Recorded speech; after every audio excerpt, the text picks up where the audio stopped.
को प्रणाम, शनि राजा को प्रणाम।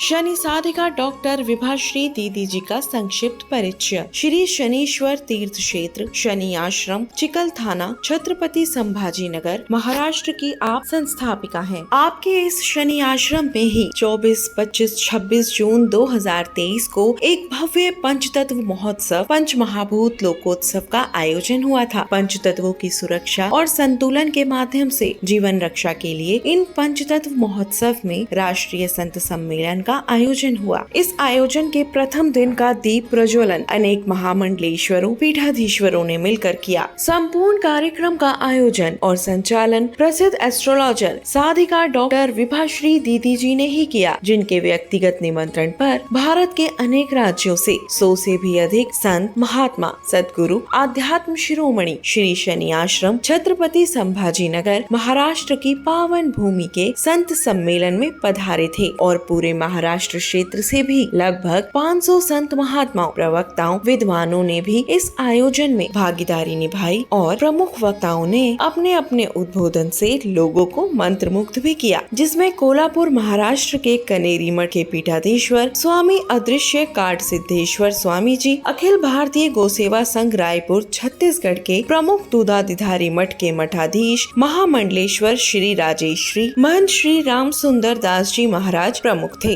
साथ ही बीजेपी के राष्ट्रीय प्रवक्ता श्री सुधांशु त्रिवेदी और नारी रत्न राजेश्वरी मोदी उर्फ राज दीदी नारायण रैकी सत्संग परिवार मुंबई ने अपनी ओजस्वी मोटिवेशनल वाणी से सभी को मंत्रमुग्ध किया। 3 दिनों में 30 से अधिक वक्ताओं को सुनने का सौभाग्य मिला। शनि साधिका डॉक्टर विभाश्री दीदी जी के द्वारा संचालित इस राष्ट्रीय संत सम्मेलन की ज्ञानवर्धक झलकियां शनि साधिका दीदी जी के ही ज्ञानवर्धक कार्यक्रम सुभारती टीवी के सुभारती संवाद साधिका डॉक्टर विभाश्री दीदी जी के साथ कार्यक्रम का महत्वपूर्ण हिस्सा भी बनी। इस पूरे त्रिदिवसीय संत सम्मेलन में साधिका डॉक्टर विभाश्री दीदी जी की सुपुत्री अभिनेत्री विभूति शर्मा जी ने अपना महत्वपूर्ण योगदान दिया और सभी संत महात्माओं अतिथियों की स्वागत व्यवस्था को संभाला। जय शनिदेव। दर्शकों, आज सुभारती संवाद में हम नवग्रह से संबंधित चिकित्सा प्रारंभ करने जा रहे हैं। हमें बहुत सारे लोगों ने मेल किए, व्हाट्सएप किए, अलग अलग रोगों के निवारण से संबंधित चिकित्सा के बारे में जानकारी चाहिए। कई लोगों ने कहा कि पंच तत्वों से संबंधित चिकित्सा बताइए और कई लोगों ने पर्टिकुलर किसी बीमारी की चिकित्सा के बारे में बात की।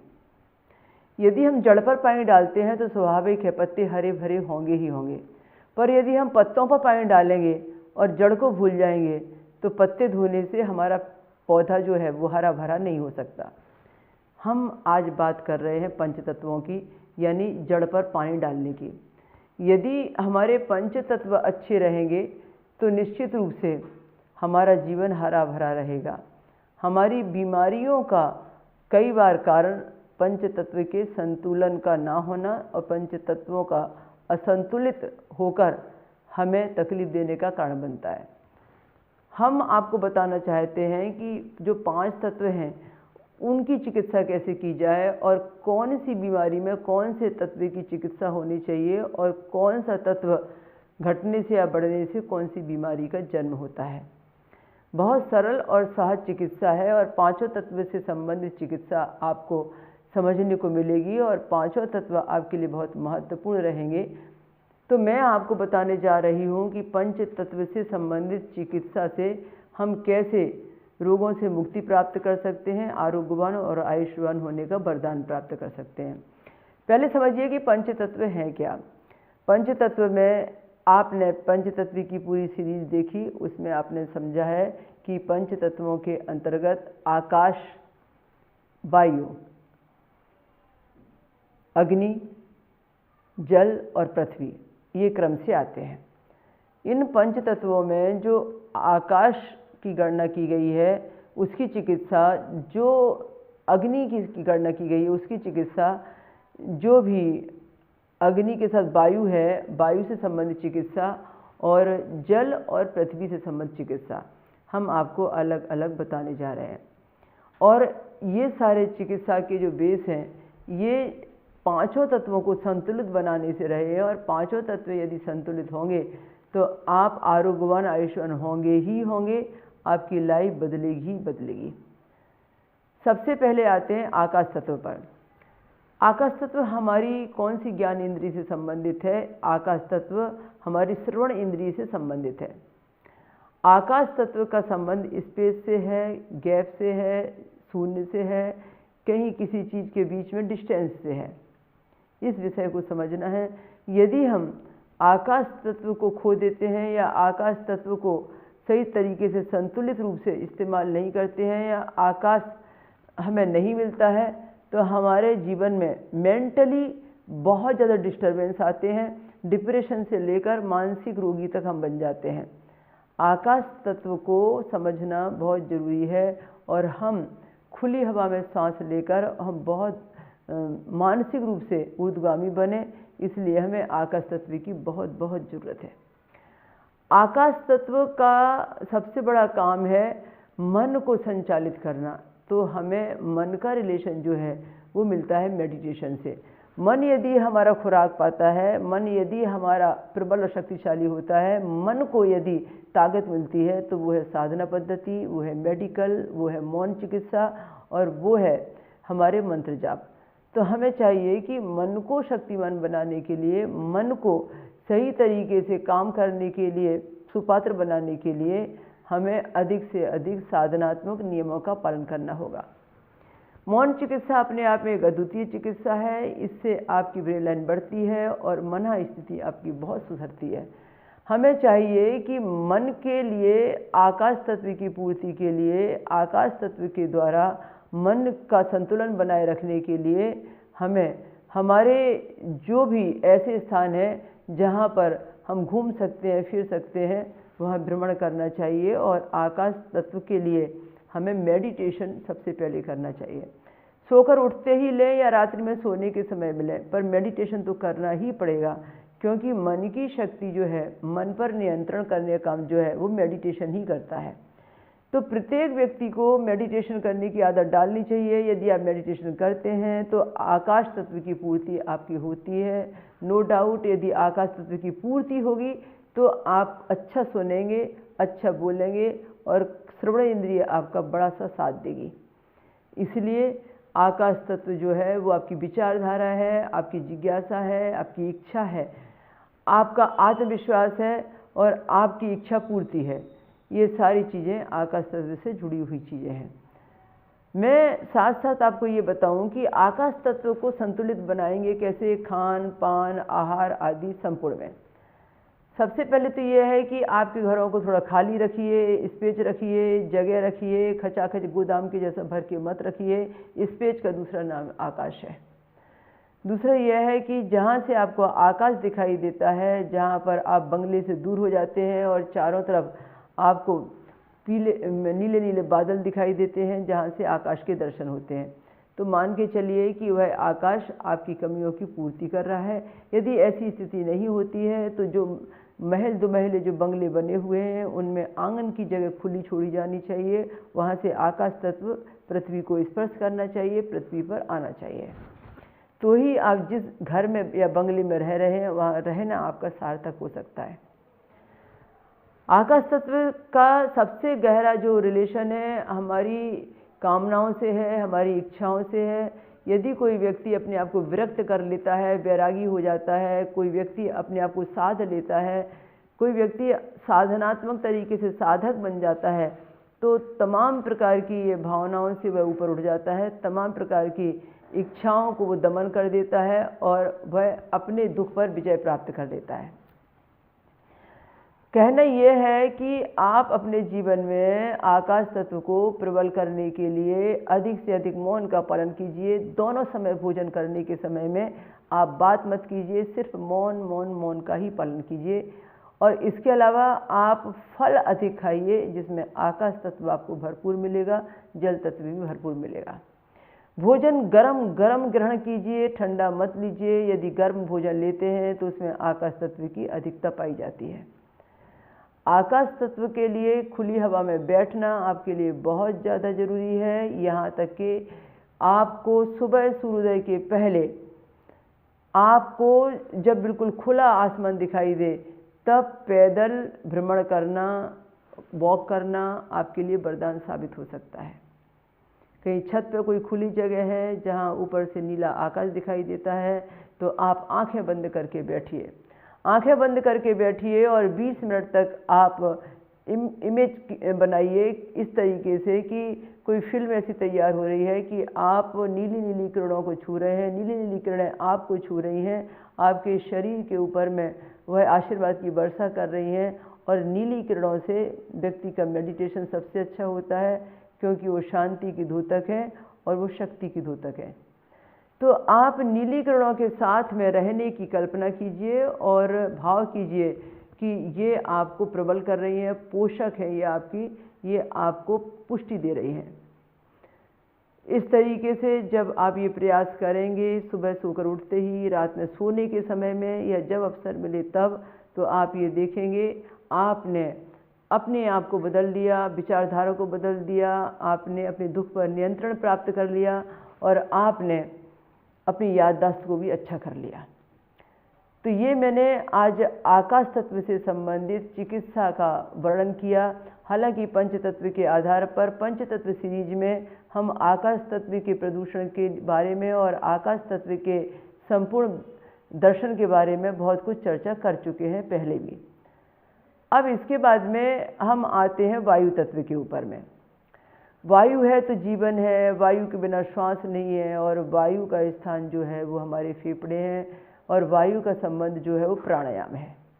हमारे पांचों प्रकार के जो प्राण हैं वो वायु से संचालित हैं और वायु हमारे शरीर में जब प्रवेश करती है तो हमारे अंदर में एनर्जी आती है और हमारी जो कोशिकाएं हैं, हमारी जो भी धमनियां हैं, हमारा जो भी मसल्स है और जितनी भी नाड़ियां हैं वो सब वायु का स्पर्श प्राप्त करके जीवन पाती हैं।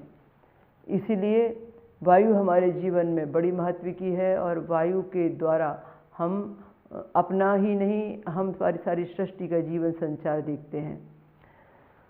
वायु को बहुत अच्छे तरीके से समझने के लिए और वायु का अच्छे तरीके से उपयोग करने के लिए हमें खुली हवा में रहना बहुत ज़रूरी है।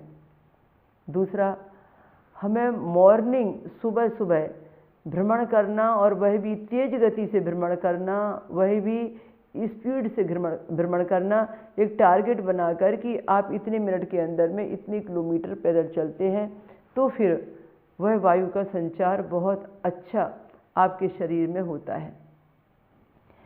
प्राणायाम की पद्धति जो है वो हमारी वैदिक है, पौराणिक है, हमें उस पर ध्यान देना चाहिए। नियमित रूप से प्रातः सोकर उठते ही खाली पेट हमें प्राणायाम करने की आदत डालनी चाहिए जिससे वो वायु पूरी ले। हम श्वास तो लेते हैं पर सिर्फ 50%, 100% हम वायु का सेवन नहीं करते हैं। परमात्मा ने हमें फेफड़े दिए, श्वास दी, सब कुछ दिया, पर हम 100% उसका यूज नहीं कर रहे हैं। इसलिए वायु की कमी हो रही है और इसलिए व्यक्ति 10 कदम चलने पर थक रहा है। इसलिए व्यक्ति अपने जीवन में थोड़े से भी कार्य करने में अपने आप को असहाय पाता है, वह फिजिकली कुछ कर ही नहीं पा रहा है। यदि हम वायु को पूरी तरह से लेना प्रारंभ करते हैं और हर समय एक सोच में रहते हैं कि मुझे वायु ज़्यादा से ज़्यादा चाहिए और मुझे वायु का सेवन ही नई लाइफ दे सकता है। हमें यदि पेशेंट को भी नया जीवन देना है तो हम डॉक्टर से कहते हुए सुनते हैं कि आप कहीं खुली हवा में से ले जाइए, कहीं वादियों में ले जाइए, कहीं हरियाली में ले जाइए, कहीं पहाड़ों पर ले जाइए जहाँ पर इसका वातावरण चेंज हो। और वह पेशेंट जब वहाँ जाता है डॉक्टर के कहने से वो स्वस्थ हो जाता है। खुली हवाओं में, पहाड़ों में, नदियों के किनारे, वादियों में, हरियाली में वह क्यों स्वस्थ हो गया?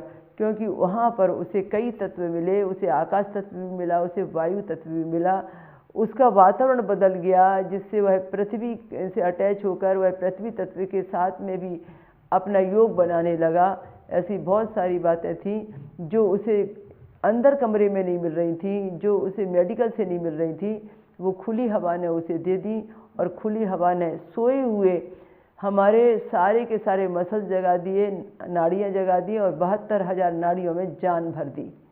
इसलिए बहुत ज़रूरी होता है कभी कभी साल 2 साल में ऐसी हरी वादियों में, खुले पहाड़ों पर, जंगलों में और ऐसे सुनसान एरिए में भ्रमण करना जहाँ पर खुली वायु हो और पूरा पृथ्वी तत्व मिले और पूरा आकाश तत्व मिले। तो वह व्यक्ति जीवन में बीमार नहीं पड़ेगा और उसकी सारी बीमारियां ऑटोमेटिक धीरे धीरे कम होने लगेंगी। हमने चिकित्सा की और देखी बहुत ही कम शब्दों में और बहुत ही कम उपायों के आधार पर कि हम कैसे आकाश की चिकित्सा कर सकते हैं, उसकी बातों को ध्यान में रखकर, और कैसे हम चिकित्सा कर सकते हैं वायु से संबंधित। तो मैं आपको बताऊं कि यदि आपको कान से संबंधित किसी भी प्रकार की बीमारी है, सुनने की कोई भी बड़ी समस्या है, तो आपको आकाश तत्व की प्रॉब्लम है और आकाश तत्व की ऊर्जा बढ़ाए बिना आप इस समस्या का समाधान प्राप्त नहीं कर सकते। यदि आपको सांस लेने में कोई भी तकलीफ है, फेफड़ों से संबंधित कोई भी तकलीफ है, आपका दम घुटता है, दम फूलता है, आप अपने आप में अस्थमा के शिकार हो चुके हैं और बहुत सारी परेशानियां आपको ऐसी हो गई हैं जहां पर आपको वायु कम पड़ने लगी है, ऑक्सीजन की कमी आने लगी है, तो आपको वायु तत्व की पूर्ति करना बहुत ज़रूरी हो जाता है। उससे आप अपना कल्याण कर सकते हैं और लोगों को भी जीवन दान दे सकते हैं। आते हैं हम अग्नि चिकित्सा के ऊपर। वो सब अग्नि है जो तेज है, जो प्रकाश है। आपके शरीर में कौन सी तकलीफ है जो अग्नि तत्व कम बताती है। जैसे अभी अभी हमने देखा कि लक्षण क्या थे जिसमें आकाश तत्व कम हुआ, लक्षण क्या थे जिससे हमें पता चला कि उन लक्षणों के कारण यह जो वायु तत्व है ये कम था। हम जानेंगे कि अग्नि तत्व कम होने के लक्षण क्या है।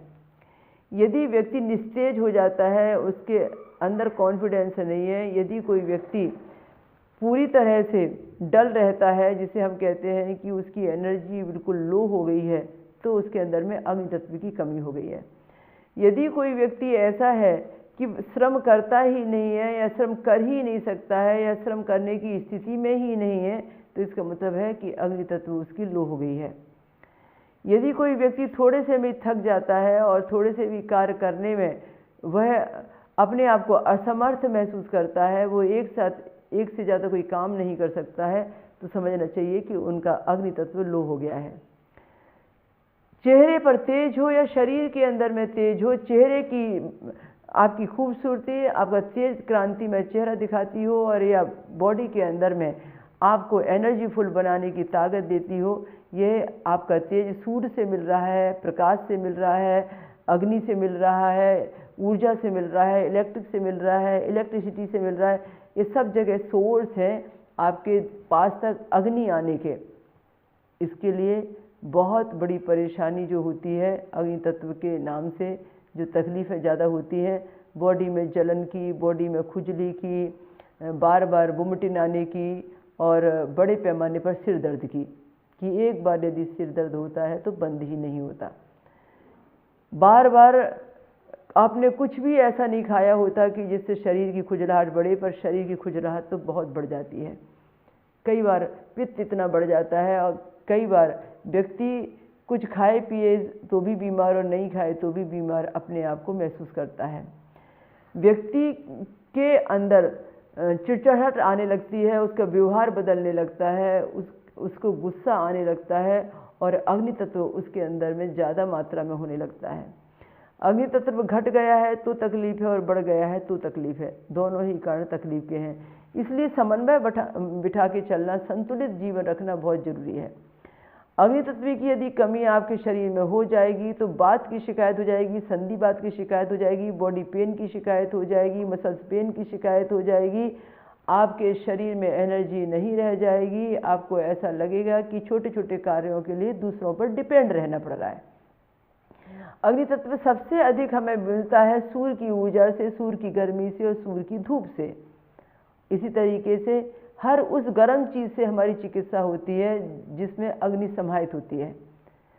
कहीं कोई तकलीफ होती है, कोई दर्द होता है, तो सबसे पहले कि 20 मिनट हमें सूर्य की धूप में बैठना चाहिए। सूर्य की धूप यदि असहनीय है तो सर के ऊपर में हमें कोई कपड़ा बांध लेना चाहिए, बाकी शरीर के ऊपर में सूर्य की धूप लगते रहना चाहिए। सूर्य की धूप सनवास अपने आप में एक सबसे बड़ी अग्नि तत्व की चिकित्सा है और अग्नि तत्व इससे बॉडी में अच्छी मात्रा में प्रवेश करता है। इसके अलावा आप ऊर्जा को दूसरे तरीके से भी देख सकते हैं कि जैसे मान लीजिए हम कोई श्रम करते हैं तो श्रम से जो ऊर्जा पैदा होती है वो अग्नि तत्व को जन्म देती है, अग्नि तत्व का कारण होती है। तो अग्नि तत्व से संबंधित चिकित्सा में हम सिकाई भी करते हैं विभिन्न प्रकार से। कहीं हमें कोई दर्द होता है तो उस जगह हम गर्म पानी से, गर्म कपड़े से सिकाई करने लगते हैं, गर्म तेल से उसकी मालिश करने लगते हैं। जहाँ जहाँ हमें ऐसा लगता है कि यहाँ पर अग्नि तत्व की प्रधानता है तो हम नेचर के अनुसार, उस समय के वातावरण के अनुसार में अग्नि से संबंधित चिकित्सा करना प्रारंभ कर देते हैं। हमारे वातावरण के अनुसार में जिस राज्य में हम रह रहे होते हैं उसका वातावरण ठंडी का है कि गर्मी का है, वो ठंडा प्रदेश है या गर्म प्रदेश है, इस बात को ध्यान में रखते हुए हम अग्नि चिकित्सा किया करते हैं। किसी भी व्यक्ति को कोई भी दर्द हो रहा है और वो अग्नि चिकित्सा करना चाहता है तो सबसे सिंपल बात यह है कि वह व्यक्ति जहाँ कहीं भी दर्द है वहाँ गर्म तेल से मसाज करना शुरू करे और गर्म तेल के अंदर में भी ऐसी औषधि डाली जाए जो गर्म रहती हो, जिसकी तासीर गर्म हो। वह व्यक्ति जिसे अपनी अग्नि चिकित्सा करनी है या अग्नि तत्व उसे घट गया है, कम हो गया है और वो अग्नि चिकित्सा करना चाहता है तो ऐसी स्थिति में उस व्यक्ति को सिकाई करना चाहिए।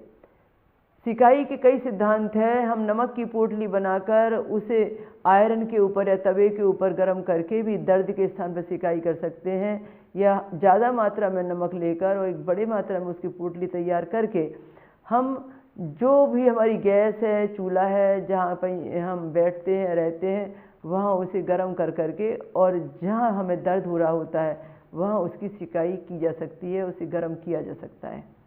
तो ये अग्नि तत्व से संबंधित गर्म पानी पीना अपने आप में अग्नि तत्व की चिकित्सा है। गर्म पानी से स्नान करना भी अपने आप में अग्नि तत्व की चिकित्सा का एक सबसे बड़ा उदाहरण है। और धूप का अधिक मात्रा में सेवन करना, यज्ञ हवन अनुष्ठान के आसपास बैठना, आसपास रहना अपने आप में अग्नि तत्व की प्रधानता वाला कार्य है। हम आते हैं आगामी और आगे बढ़ते हैं तो चलते हैं जल तत्व पर। जल चिकित्सा अपने आप में भरपूर और बहुत अच्छी है। जल चिकित्सा के लिए जितना कहें उतना ही कम है। जल चिकित्सा में सारा जीवन बदल जाता है और व्यक्ति को ये समझ में आता है कि जल उसकी औषधि बनकर कैसे काम कर रहा है। व्यक्ति को हर हालत में दिन भर में 3 लीटर के आसपास जल की आवश्यकता होती है, पर वो किसी कारणवश 3 लीटर जल नहीं ले पाता है तो उसे फ्रूट के रूप में, जूस के रूप में, शरबत के रूप में, बीच बीच में ऐसा कुछ पेय पदार्थ के रूप में लेते रहना चाहिए, जिससे वह डायरेक्ट यदि 3 लीटर नहीं ले पा रहा है तो इनडायरेक्ट वो ले सके। जल चिकित्सा के अंतर्गत जल को सही समय पर पीना और सही मात्रा में पीना और सही स्थिति में बैठकर पीना और सही प्रकार से उसका सेवन करना, ये सब बताया जाता है। यदि पंच तत्व के अंतर्गत जल तत्व की हम बात करते हैं और सही समय पर यदि हम इसका सही सेवन करते हैं तो हम ये पाते हैं कि जल एक जीवन है और जल चिकित्सा व्यक्ति के जीवन की सबसे मधुर, सबसे प्यारी और सबसे तुरंत जल्दी असर देने वाली चिकित्सा है। यदि किसी व्यक्ति को सर्दी जुकाम खांसी बार बार हो रहा है और आप समझ नहीं पा रहे हैं ये सर्दी जुकाम खांसी होने की जो है वो तासीर क्यों है, तो इसका मतलब यह है कि हमें जल चिकित्सा करनी होगी। जो आप सिर के ऊपर में गर्म पानी डाल रहे होंगे वो डालना बंद करना पड़ेगा।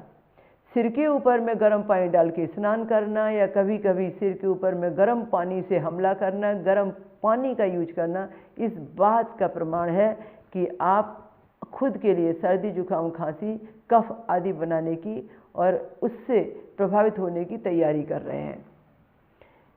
कफ हमारे अंदर में बहुतायत मात्रा में है और जब सर के ऊपर में गर्म पानी डालते हैं तो वो कफ को पिघलने का अवसर मिलता है और धीरे धीरे धीरे धीरे वह कफ की बीमारी आगे चलकर सर्दी जुकाम खांसी में परिवर्तित हो जाती है। तो ये कहते हैं हमारे वेद और ये कहता है हमारा साइंस कि हमें सावधान रहना चाहिए सर के ऊपर गर्म पानी डालने से। दूसरा हम पंचकर्म चिकित्सा में और पंच तत्व चिकित्सा में दोनों में देखते हैं। पंचकर्म चिकित्सा में हम ये देखते हैं कि जब एनीमा लेते हैं तो गर्म पानी से लेते हैं, उसका बेनिफिट अलग होता है। यदि ठंडे से लेते हैं तो उसका बेनिफिट अलग होता है तासीर के अनुसार। पित्त प्रधान व्यक्ति है तो हमें गर्म नहीं चाहिए, और वात प्रधान व्यक्ति है तो गर्म जल और गर्म औषधि के साथ चाहिए। यह डिपेंड करता है कि इस चिकित्सा में पेशेंट की तासीर क्या है। तो मैं आपको बताना चाहती हूँ कि जल चिकित्सा के अंतर्गत गर्म पानी को पीना और गर्म पानी के साथ में चिकित्सा का करना दोनों ही लाभदायक है।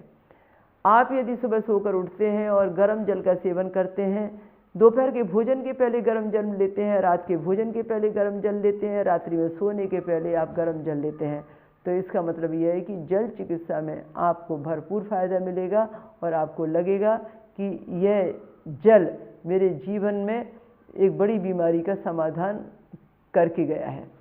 जल चिकित्सा के अंतर्गत आपको वो सारी चीज़ें ज़्यादा मात्रा में लेनी है जिन चीज़ों के अंदर में पानी ही पानी है। कई सब्जी भाजियाँ ऐसी होती हैं जिनके अंदर में भरपूर जल होता है, पर हम उसे सेवन करना भूल जाते हैं। यदि हम उसको सेवन करते हैं तो निश्चित रूप में जल चिकित्सा हमारे लिए बहुत रामबाण औषधि की तरह काम करने वाली होती है।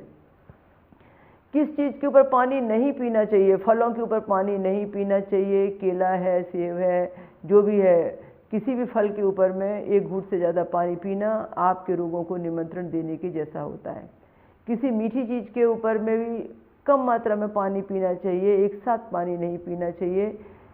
कब पानी नहीं पीना चाहिए? भोजन करते ही पानी नहीं पीना चाहिए, भोजन के साथ साथ में पानी नहीं पीना चाहिए। ये कब पानी पीना आपको जहर के जैसा बन जाता है, ये समझना आपको बहुत ज़रूरी है। हम जितना जल कब पीना, कैसे पीना, कितना पीना, इसका ख्याल रखेंगे तो निश्चित रूप से हमारी ये जल चिकित्सा बहुत ही कामयाब होगी। लास्ट चिकित्सा लेते हैं पृथ्वी के ऊपर में, और पृथ्वी चिकित्सा के अंतर्गत पृथ्वी से अपने आप को अटैच रखिए। पृथ्वी पर चलिए, घास पर चलिए, नंगे पांव चलिए, स्लीपर का त्याग कीजिए। अधिक से अधिक पृथ्वी के गुरुत्वाकर्षण पर आप अपने आप को रखिए और अपने आप को गुरुत्वाकर्षण से जुड़े रहने का अवसर दीजिए। पृथ्वी चिकित्सा में मिट्टी की चिकित्सा हुआ करती है। हर दर्द के स्थान पर मिट्टी का लेपन, हर समस्या के समाधान के लिए मिट्टी का लेपन। जैसे जैसे आप पृथ्वी चिकित्सा की ओर जाएंगे तो आपको पता चलेगा कि हमारी मिट्टी के अंदर में रोग निरोधक क्षमता सबसे ज़्यादा है। इसमें हमने कुछ भी नहीं मिलाया, सिर्फ सिंपल पानी ही मिलाया, और दर्द के स्थान पर प्रतिदिन नियम से लेपन करके हम सोने का काम करते हैं तो एक दिन ऐसा आता है कि वो दर्द को मिट्टी खींच लेती है। पृथ्वी का काम होता है आपके दर्द को खींचना, आपके दुख को खींचना, आपकी तकलीफ को खींचना। और पृथ्वी जब आपसे अटैच होती है और आप जब पृथ्वी पर चलना प्रारंभ करते हैं तो जो पृथ्वी तत्व है वो ये कहता है कि आप मुक्त हो गए हैं और आप परेशानी का आप सामना नहीं करेंगे।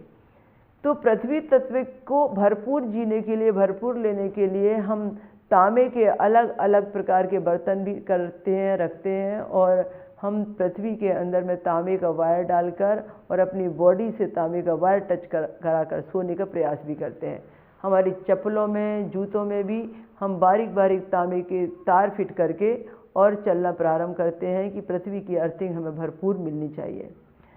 पृथ्वी तत्व की भरपूर चिकित्सा, भरपूर लाभ और भरपूर फायदा उठाने के लिए हमें चाहिए कि हम प्रतिदिन मॉर्निंग वॉक करें, सूर्योदय के पहले उठें, हरी घास पर चलें, नंगे पांव चलें, स्पीड में चलें और हरियाली का वातावरण ज़्यादा से ज़्यादा सेवन करें, और मुरुम में चलें जहाँ पर भी हमें एक्यूप्रेशर मिलने का साधन मिले। तो इस तरीके से आप देखेंगे कि सिर्फ इतना ही कर लेने से और पृथ्वी से अटैच हो जाने से, आप इतना ही कर लेते हैं, आकाश से अटैच हो जाते हैं, वायु से अटैच हो जाते हैं, अग्नि से अटैच हो जाते हैं, जल से अटैच हो जाते हैं और पृथ्वी से अटैच हो जाते हैं।